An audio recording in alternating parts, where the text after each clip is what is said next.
And with that, I'm going to pass it over to our fearless leader, Katie Fahey, the Executive Director of the People. Give us a little introduction on the organization. Hello, everybody, and great to see you this midweek. I don't know about you guys, but this week has been like the longest and shortest week that I have had in a long time. I don't know what the deal is, but in Michigan, my snow is finally melted, so that's very exciting. Not sure how it is for all of you guys.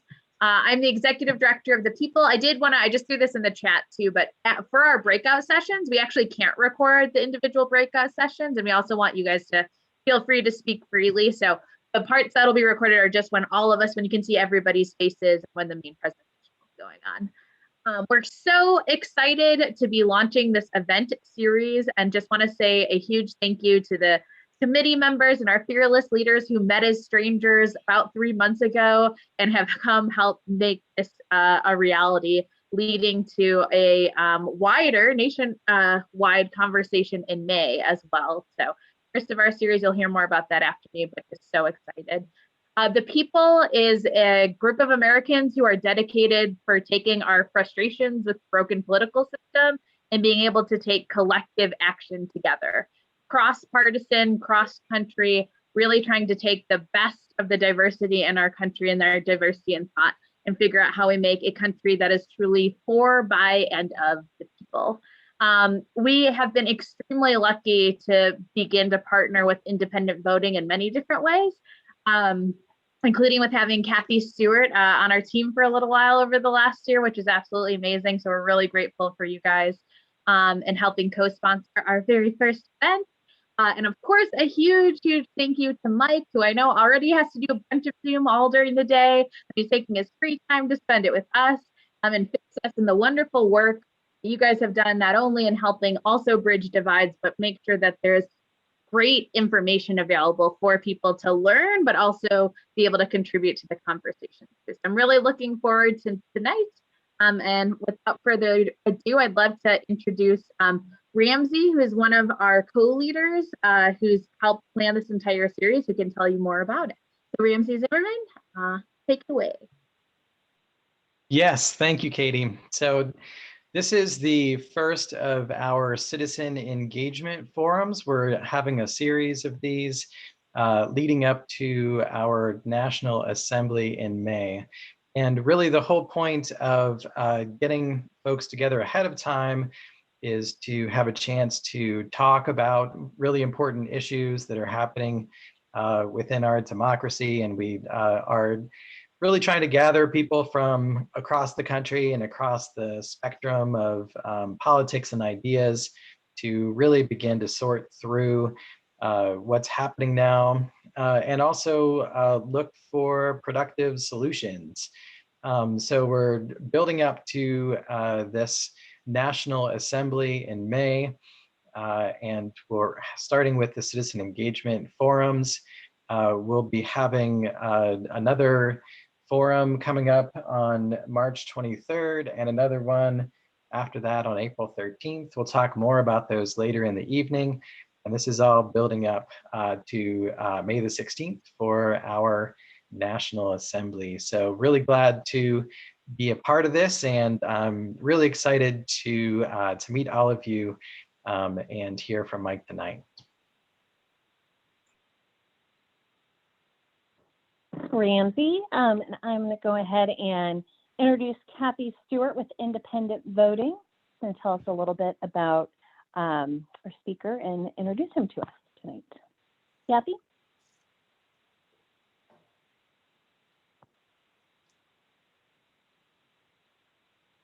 Kathy, you're muted. Hi, how's that? There we go. Nice to see everybody. It's my pleasure to introduce our guest this evening. Mike Murphy is the Chief of Staff at the Committee for a Responsible Federal Budget, where he manages policy research and analysis on a range of topics connected to the federal budget and fiscal policy.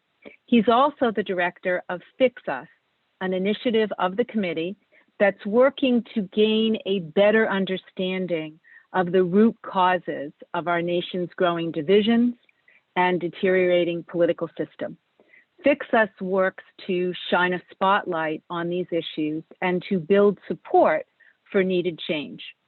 Mike hosts an ongoing breakfast series that I've had the pleasure of participating in that brings reform leaders and policy leaders together to share updates, initiatives that are underway, and breakthroughs.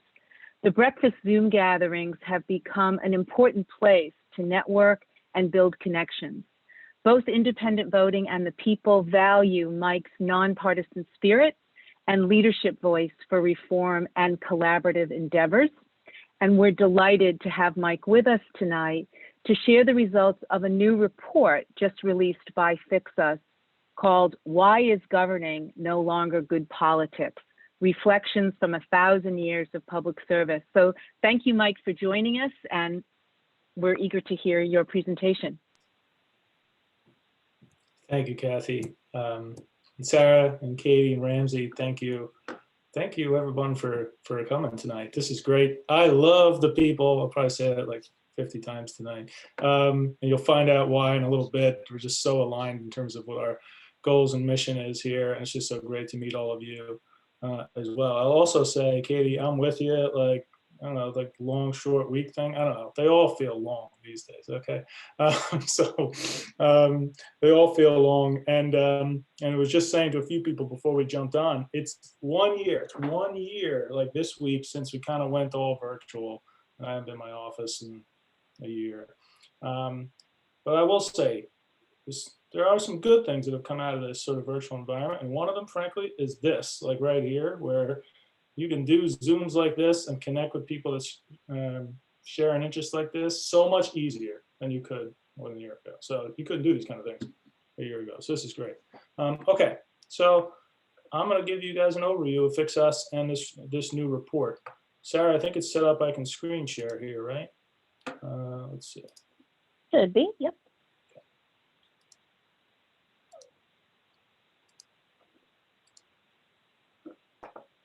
Okay. Okay.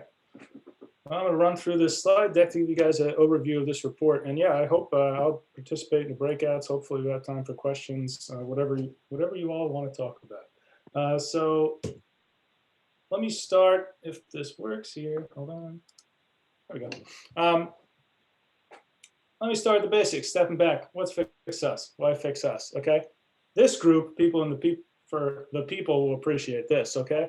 FixUS, if I'm going to describe why FixUS, what it is, very simple. It's embedded within its name, okay? And it's embedded within its name, the two-part meaning of its name. First, we believe America has a lot of problems we need to address, but we're not going to address them until we fix the problems from within. That's part one of the name. Part two, the fix is us, right? You're not going to solve these things by waiting for Washington to solve them or for policymakers to solve them. The fix is us. There's no silver bullet. And so what FixUS does through a variety of ways is we provide people opportunities to engage in this conversation. So as Kathy was mentioning, we publish research, host events to draw attention to the roots of this problem.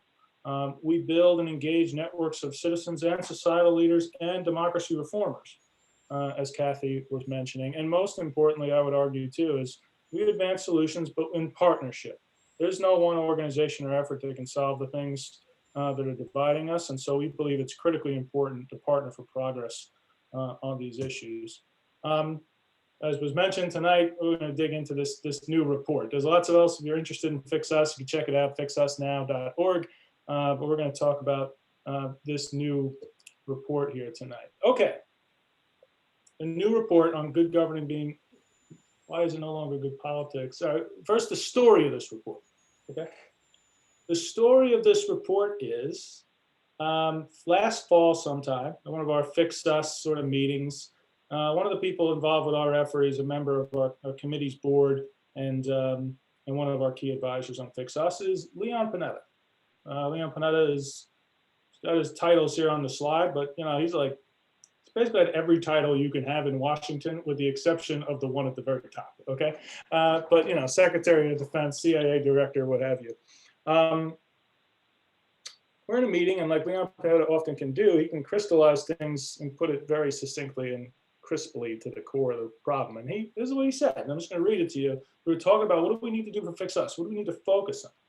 What's the problem here? And he goes, there's over 50 years of public service in its public life, seen Washington at its best and its worst. But he said, good news is he's seen it work, right? Governing success was built on mutual trust, respect, consensus. Legislative action was needed, willingness to compromise, belief that achievement would be rewarded by the voters, right? Good governing was good politics. And he posed the question, why? What's happened? Why has that changed? So we took that question and ran with it, okay? We took that question and ran with it, and we surveyed the perspectives of dozens of former government officials, former mayors, governors, members of Congress, U.S. ambassadors, cabinet secretaries, White House chiefs of staff. And we issued a report. It has the perspectives of, adding them up, over 1,000 years of public service, right? Spanning from, the administration of JFK to President Trump. Equal numbers of Republicans and Democrats. Importantly, we initiated this prior to Election Day, got the responses prior to Election Day, because I know many of you agree with this. The issues we're talking about here transcend any one party, any one administration, or any one electoral outcome. And so we thought that was important. And we asked all these folks a simple question: why is governing no longer good politics? And what can be done to change that dynamic? I'll walk you through the 4 key findings of what all these former officials said. And we kind of bucketed them in 4 big areas, and we'll walk through them. The report is online at fixusnow.org. You can check it out there, the full report. Bucket number 1, structural incentives, okay? So many of the folks that responded in this report said, look, government officials are, they're like everyday people. They respond to incentives, okay? They believe, for a variety of reasons, our electoral systems increasingly incentivize conflict over compromise, right? They give disproportionate power to the extreme flanks. Lots of reasons for that they cited. Gerrymandered congressional districts where, where politicians pick their voters, not the other way around. Partisan primaries that kind of exacerbate that problem when you have a already pre-drawn district that's partisan to your advantage, and then primaries by which you're only the most activist voters typically show up for that. Okay, money in politics and the role of that in sort of fomenting distrust in our democracy. These were things that were consistently mentioned by many of the formers. I'm going to pull up some quotes as examples here. Tim Penny, the former congressman from Minnesota, he pointed out gerrymandered crystal districts, right? We've created way too many safe seats, driving politics to further extremes. Where winning the primary is like the key thing, right? Winning the primary is what people are focused on because they know they're protected in the general election due to gerrymandered congressional districts. And that really pulls people to the extremes. And obviously, Tim pointed out, obviously, the role of outside money too, as well. This is, I thought one of the coolest things about this report was that we did get, as I said, really different levels of government here kind of engaged in this. And so this was Jonathan Rothschild, the mayor of Tucson. He put it pretty succinctly, right? Gerrymandering, fundraising, and the siloing of the parties, right? Once elected, fundraising and pleasing the base is the reality. And getting reelected is the primary driver. Incentives, right? Government officials respond to incentives. Bucket number 2, toxic media environment, okay? Where they believe that there's been a shift of focus from policy to outrage. That's kind of the way we framed it here. Look, so many of the folks that responded to this report, they just, lots of criticisms out there in all different sorts of ways of the 24/7 media, social media environment, right? I mean, this one kind of somewhat obvious, but it's one that strikes the folks that have served there too, okay? Stokes our tribal natures, reinforces echo chambers, right? Lots of people talking about how this environment makes it hard to agree on even a shared set of facts of which to base your negotiations. If you don't have that, it makes governing really difficult. Let's see if I go here. There we go. Sylvia Burwell, used to be Secretary of Health and Human Services, participated in the report. I like the way that she framed this. Issues have become so simplified. Slogan either for or against it. Facts and substance, which often reveal the nuance of issues, don't really get to that. Okay, it's the limited characters on social media and limited attention spans make this really acute, right, of an issue. And I think this was just illustrative of many comments folks made. Joe Crowley, who served in the House of Representatives recently, within the last decade, for quite a while, for 20 years, our discourse is measured by one's attention span, okay, while scrolling, sound bites, hashing on social media.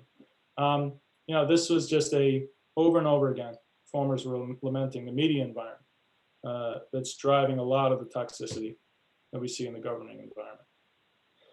The next bucket was bringing it home a little bit in terms of what the role and responsibility is of public servants themselves, right? You have the first two, electoral incentives, the incentives kind of created by the toxic media environment from externally. But time and time again, these officials brought up the fact that, look, it's up to us as public officials to act in the way that it upholds what our responsibility is as public officials, right? Public service is an honorable profession. Believe they have a role to play themselves in breaking this, let alone any incentives or things we're going to have to change, right? Pointed out the need to serve a character, building relationships with those across the aisle, right? Practicing civility towards each other. Eric Paulson, who recently served in the House as well, I think he put it pretty well, right? Ran to office to make a difference and to make progress by building consensus, right? He had his idea here. Very few members hold this view today. They think they should be required to live in dorms, okay? So they can build relationships more easily with one another and build respect for one another. Steve Bartlett, who was the mayor of Dallas and also served in the House of Representatives, he put it this way, you need to have more congressmen with character, right? You have to relearn some time-honored skills, listening, seeking common ground, learning to disagree agreeably, right? Tell your constituents the truth, respect the process, right? So things that those who govern can do. Forget about changing any rules or incentives. These are things that people can do tomorrow if they change the way they act in office. And last but not least, fourth bucket here, the need for civic engagement, right? Certainly dovetails with my point of what I said about the double meaning of FixUS for us, right? It's going to require leadership from those who serve. It's going to require dealing with the incentives in our political system. But when it comes down to it, it's the people, right, that can really make a difference here. But only if the people sort of champion and make it so, was our takeaway from this report.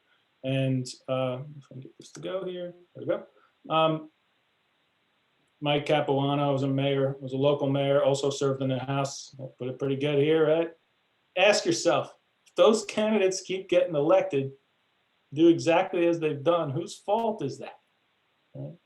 Suggest we look in the mirror. It's up to all of us to embrace a more mature, realistic view of humanity and start supporting candidates that embrace the things we want. Allison Schwartz, who also recently served in the House, leave it on a good note though here too.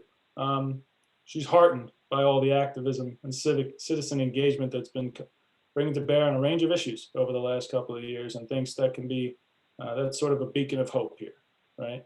As a new engagement in the political process, hopefully taking place here soon, that gives her hope and gives us hope too. So I'm going to stop here in a second, pull it down, go into the breakouts, answer questions. This is just things for FixUS that we're doing to spread the word on this in all sorts of ways, sharing it with elected officials.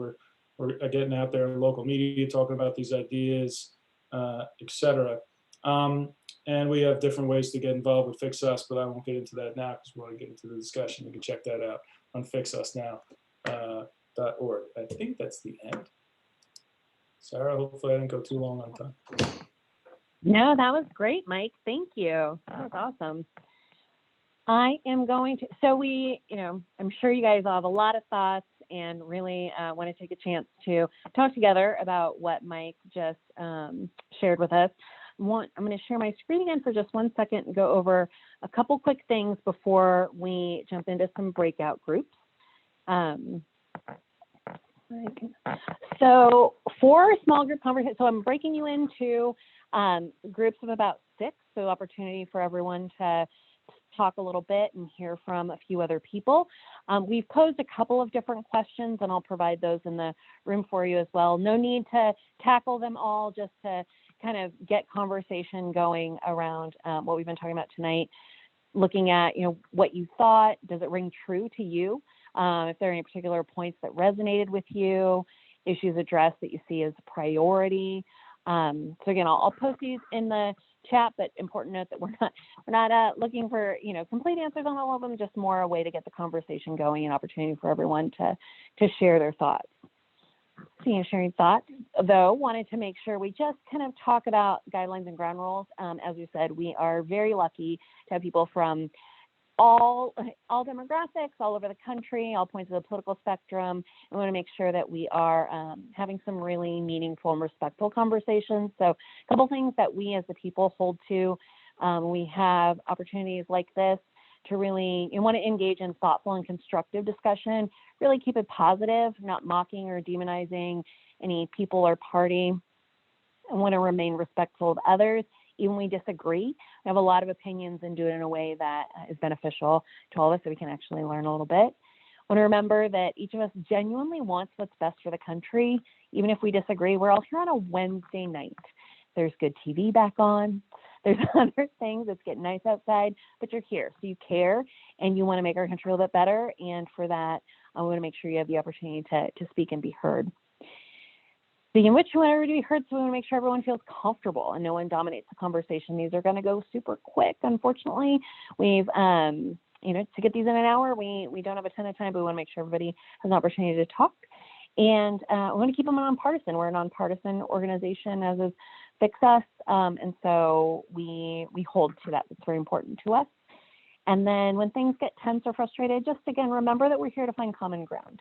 So come back to that. So with that, like I said, we're breaking into groups. I'll send you off. All you need to do is accept that on your screen. For those of you that haven't done breakout rooms in Zoom yet, you've got somebody from our leadership there to help moderate and lead those questions. And we'll be taking some notes. If you'll want to identify somebody in your group who is comfortable speaking, when we come back to the group, we'll just want to hear from each of the groups what those main themes, like what it was that really the base of your conversation revolved around, and or important notes that you wanted to share. And then, like I said, when we come back, we'll have an opportunity to do that. So look for those questions. I'll send those over. And if you need anything, I'll be in the main room. You can come right back to me here. So without further ado, have a wonderful time, and we will see you back in just about 15 minutes.